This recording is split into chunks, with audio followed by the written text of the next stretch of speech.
Paddy, thank you for joining us.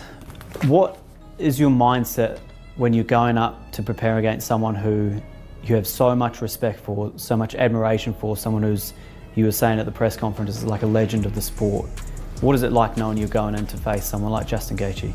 Yeah, well, this is what you've always wanted to do. You've always wanted, coming up through your career, you want to fight these people that you've always looked up to, and it's sad to say that I think I'm going to retire them. You know what I mean? I'm preparing to beat them up in all facets of MMA, whether it's on the ground or whether it's on the feet. I'm preparing to beat them up. So, as I say, it's sad to say, but I'm more than likely going to retire him. I don't know if he'll fight again. I think a lot of the fans understood why you weren't going to fight Paddy Pimblett in a non-championship setting, but now it is for a belt, and that is the fight that is in front of you. What are your thoughts on it? Yeah, no, Paddy Pimblett, I mean, this guy's got a ton of momentum, you know, a ton of confidence, and those are two variables that are tough to beat. I'm going to have to really steal that momentum early and stay in my shell. You know, I know this kid's going to be trying to kill me, and I know he's going to make mistakes, so I have to be ready to take advantage of these mistakes and fight a perfect fight. At the highest level, it's who makes mistakes first, and I'm going to need to teach him that. He hasn't lost in the UFC. He's the younger man. Those things can be factored into a betting line. Have you seen the odds for the fight? Yeah, I love that I'm an underdog. I think I'm 8-2 or 8-3 as an underdog in the UFC. 2017, I fought the top 5 in the world every year, consistently, and I'm still here. If I wasn't as good as I am, then I wouldn't be here, and I still am here because I am one of the best in the world. It's just such a crazy sport. Paddy Pimblett versus Justin Gaethje has ignited widespread discussion for various reasons, with their recent interviews sparking the latest debate. Some envision a chaotic brawl perfectly suited for Paddy, while others remain unconvinced. The one consensus, however, is that this fight will be anything but calm. It promises to be messy, and success will hinge on who manages that chaos more effectively. Paddy the Baddy plans to beat up Justin Gaethje. I'm sure that doesn't come as a surprise to you. Paddy the Baddy believes he can beat Justin Gaethje up on the feet. That might come as a surprise to you. Paddy the Baddy says that he's a weird fighter. He knows he's a weird fighter, and you can't bring anybody into training camp to mimic him, that he wrestles weird and he grapples weird. Is that going to help him in this fight? Brother, Paddy Pimblett cannot help him. Why not? You're not impressed with Paddy? Paddy Pimblett doesn't have nothing. What do you have? When discussing Justin as an opponent, Paddy expressed nothing but respect. He acknowledges Gaethje as a seasoned veteran who has fought in major contests for years, earning his reputation through hard-fought battles. Despite this admiration, Paddy does not view Justin as an untouchable or fearsome presence. He believes Gaethje has shown signs of slowing in certain areas, presenting exploitable openings. A lot of times, his opponents are expecting a war. They're expecting a brawl because of who's standing across from them. Is that something you're trying to avoid? Is that something you're embracing? I'm embracing. I want a war. I've never had a war.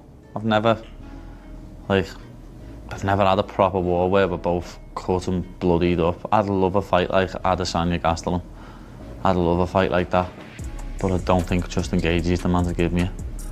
I just don't think. I love biting down on my gum shield and swinging punches. You never know, I might end up doing that to him. But I just can't see him getting past the 3rd round. The only way he beats me is a big overhand right or a big left hook. I genuinely can't. I don't see anywhere he's better than me, even on the feet. I know he's an amazing striker, but so am I. So I just don't see anywhere he beats me. Paddy has consistently demonstrated an ability to learn from past errors. Reflecting on his bout with Michael Chandler, he explained that the fight highlighted how many still underestimate his versatile skill set and his capacity to control elite wrestlers. Paddy feels that fight proved his ability to impose his game on high-level opponents even amid skepticism. Entering this upcoming contest, that conviction has only strengthened. For Paddy, this fight extends beyond merely defeating Justin. It's another opportunity to redefine perceptions and prove that the version people imagine isn't the reality. By the way, before we dive in, 99.8% of the people watching right now aren't subscribed. Make sure to subscribe so you don't miss out on any upcoming MMA news And without further ado, let's dive into it. Tell me officially, what's the prediction? How do you get your hand raised? How do you earn that title? It's the same as Chandler. He doesn't get past the third. I don't see him getting out the third round, but I can see myself finishing before that. I keep having visions and knocking him out on the feet.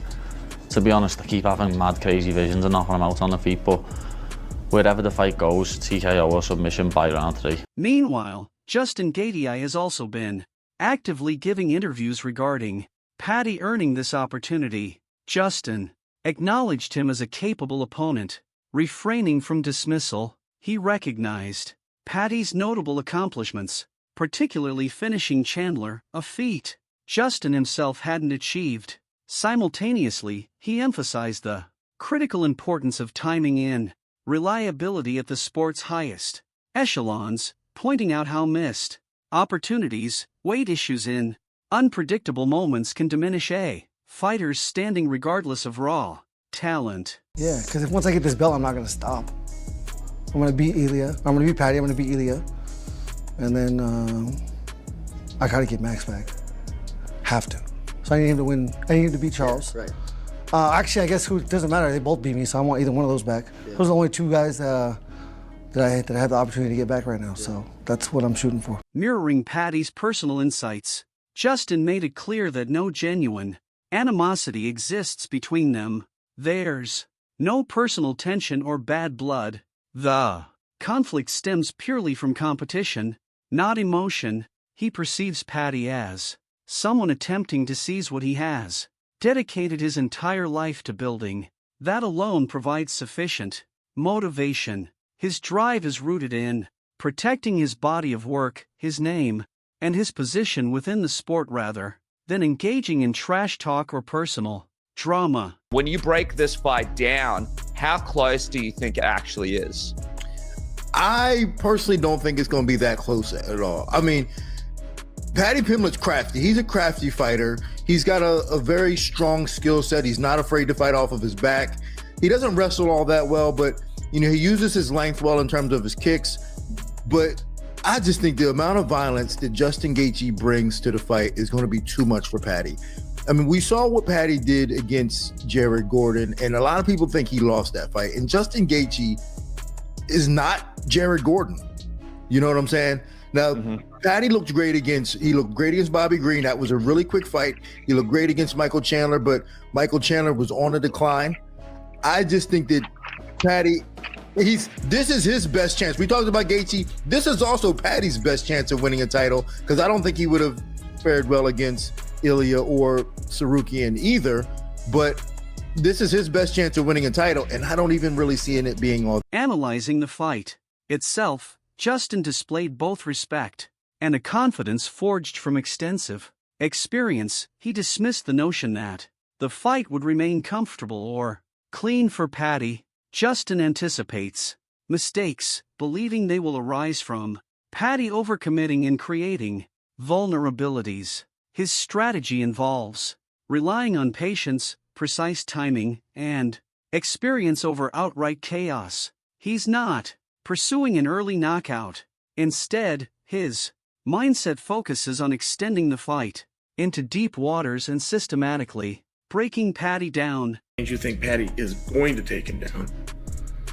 Which, by the way, you're then counting on a lot of luck once he gets there. Or a lot of good success once he gets there, keeping him there, submitting him, passing to positions, pounding him out, whatever it is you think is going to happen. But it has to start with the takedown, if you subscribe to that. And meanwhile, the argument would be, if it stays on his feet, that it would go to Gaethje. Is it that straightforward? I don't. On the subject of wrestling, Justin downplayed the significance of Paddy's success against Chandler. He clarified that Chandler's aggressive style often leads to rapid fatigue, creating openings later in fights, a style Justin has no intention of adopting. Gaethje trusts his own gas tank balance and ability to conserve energy. And based on what we've seen, I could see where you could come to that conclusion. I'm just sharing, if you follow the sport as a whole, we don't really see that anymore. We don't really see a lot of this, this guy's the better striker and this guy's the better grappler. That's very 1993 thinking. And we've dismissed Paddy for so long. I mean, I feel like we've dismissed him for 8 fights. Is he now 8-0 in the UFC? That's off the top of my head, but I think I'm right. Is he now 4 years in the UFC? That's off the top of my head, but I think I'm right. And yeah, he does favor grappling, but he used to favor grappling to submissions. Now he's favoring grappling to ground and pound. So the only thing that you really learn through that statement is that you don't really know what he's going to do. And he doesn't really do something until somebody shows a defense to what he prefers to do. Chason extensively critiqued the narrative that Paddy is an uncopyable, uniquely disruptive fighter, clearly disagreeing with this assessment. From Chael's perspective, Paddy appears solid across various disciplines, but doesn't possess anything so distinctive that it would genuinely unsettle a veteran. CH's argument was straightforward. At this level, fighters have encountered most styles, and nothing about Paddy suggests Justin would need to panic or fundamentally alter his camp. He also challenged common perceptions about the striking in this matchup, rather than declaring Paddy should never stand with Justin. Chael questioned the use of such absolutes. Fights rarely follow clean, predictable rules anymore. Just because one fighter is known for power doesn't mean the other cannot survive or even contend in striking exchanges. Chael's point wasn't that Paddy is the superior striker, but that completely writing him off demonstrates lazy thinking and disregards how often fights defy expectations. That's going to be a fun fight. I'm going to go with Paddy, you know what I mean? There's been a couple of times where I thought Paddy's had big tests in front of him and he's passed them. And, you know, he showed me in his last fight he can really stick to a game plan. And he's going to need that with a Gaethje. So I'm going to go Paddy. Beneil Dariush approached the odds pragmatically, not interpreting them as disrespect toward Justin. In his view, the situation is more about timing than talent. Justin is in a later stage of his career and in the lightweight division that often becomes apparent quickly. Paddy, conversely, is still developing, still addressing weaknesses, and his full potential remains unknown. Beneil's hesitancy regarding Justin became more pronounced when discussing specific matchups rather than just names. Most of Justin's significant victories have come in fights that remained standing and devolved into striking wars. When bouts shift toward grappling heavy pressure, his results have been less dominant. Paddy presents precisely that kind of threat, and even if he isn't perfect, he's willing to force the fight into those messy, grappling-focused scenarios. With who he fight for the title? Like before, like he beat who? He beat like some. Give me any names. Michael Chandler. Michael Chandler. That's the biggest name, sure. Everybody beat Michael Chandler, brother. He doesn't win, brother. He was in UFC and he win only one fight against Tony Ferguson, who had 45 years. He won his debut too. I can't remember off the top of my head who that was again. Oh, Dan Hooker. He almost who? He knocked out Dan Hooker. Remember? Brother, Michael Chandler and Dan Hooker. Everybody beat these guys. So not impressed. I like the honesty. No. I'm honest. You know, like when we look at the best fight with the best, these guys they not elite. If you wanna see who's elite, like it's Charles Oliveira, he's elite guy. It's Arman Tsarukyan. Colby Covington remained unconvinced by Paddy being favored based on skill. He suggested that if Paddy wins, it would reflect more on Justin's current state than on Paddy's inherent abilities. Colby focused on the cumulative damage Justin has absorbed over the years, his history of brutal wars, and the devastating knockout loss that still looms. Yet he simultaneously clarified that this would be no easy night as Justin understands the stakes and won't simply yield. Colby seemed to believe the pressure actually rests on Paddy, especially given Paddy's usual reliance on wrestling control to establish comfort and execute his game plan. He also hinted that the entire setup feels like the UFC attempting to fast-track a new star, which makes the matchup difficult to accurately assess. That guy, and who there is it? Gaethje, the elite guy. Ilya Tapuria, yes, is elite fighter. You know, like somebody like that. You know, like, not Paddy who fight with. He have one fight, and I think he lose this fight with a guy. I don't remember his name, but I see him. I was training with him here in Dubai. Yes, Gordon. He lose this fight. Gordon beat him. Jared Gordon. Yeah, Jared Gordon. He beat him us, but the judges give him fight like one. I agree with that. Yeah, you can check this fight if you want. No, I'm not like somebody who against Paddy. No, I don't know him. You know, like I'm just looking like fan of the martial arts. My opinion, he doesn't deserve title shots. My opinion. Arman Tsarukyan also weighed in, unequivocally stating his preferred victor. He's leaning towards Justin, explaining that at this stage of his own career, that choice simply makes sense. Justin represents someone who will commit to a fight rather than evade it. While Arman didn't question Paddy's confidence, he clearly doubted his intentions. The implication was that if Paddy were to win, he wouldn't eagerly rush into a fight with someone like Arman.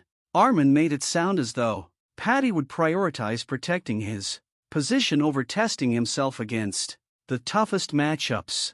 Therefore, his pick for Justin was rooted in respect and realism, not specific style or technique. Listening to those initial interviews, it's evident both fighters approach this contest differently. Paddy sounds composed, as if he expected this moment and feels entirely prepared.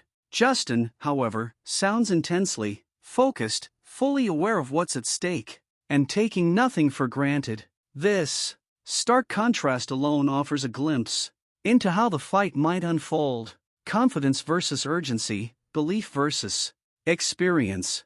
Once they step into the octagon, the talking stops, and we'll get real answers. Let us know in the comments below who you predict will win this fight.